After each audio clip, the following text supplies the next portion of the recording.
Well, I put out a public safety platform statement earlier in the week, and I think there are three things. One is enforcement.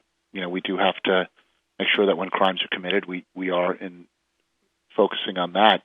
But I think that's just treating ultimately symptoms. We also need to focus on engaging the community, and you talked about block watches, which are great, but also just engaging the community groups, the churches, the schools, whomever is involved with families and youth, so we can help make sure that we're identifying people and providing different pathways, and that ultimately gives us to prevention.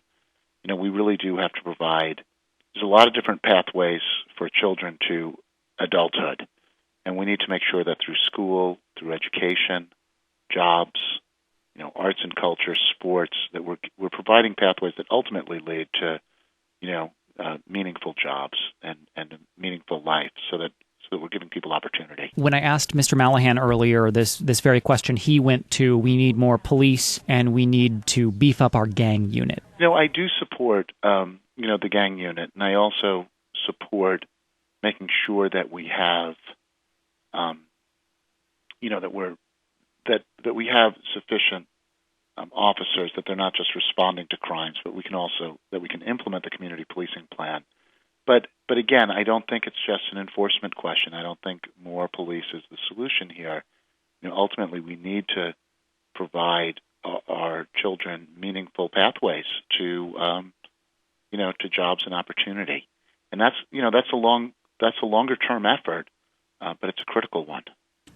How do you see the city and particularly the mayor's role in that? Is it a broader leadership, or do you see a down to the block by block effort to do that? How do you kind of see the practical nature of those opportunities? Sure, and I think there's a lot of pieces to it.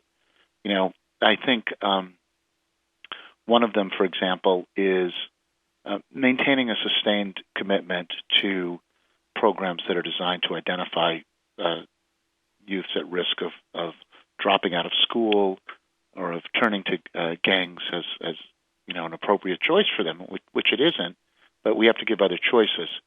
And so, for example, there was a program called Seattle Team for Youth that was midway through the Nichols administration. They stopped supporting the Seattle Team for Youth, and that was a program that focused and funded through the Families and Education Levy, that focused on identifying children at risk of dropping out of school and help keep them in school. I've spoken to a number of people who believe that our failure to maintain funding for those types of programs, which have been proven to work, is one of the reasons we see the rise in gang violence today. They changed the focus of the Seattle Team for Youth to academic achievement, and that meant they weren't serving and identifying those that were most likely to drop out of school and get involved with youth and gang violence. So that's one example. There are more than that.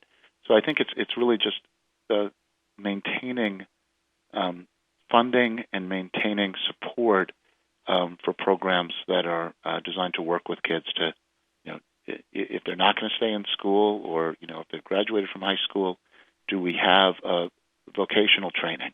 Are we in a position to help create green jobs? And we have this opportunity. There are federal stimulus funds available, energy efficiency and conservation block grants that are becoming available from the federal government. And we need to tap into those funds so that we can create programs here in Seattle for doing things like home energy efficiency. And so we can create more local jobs that way.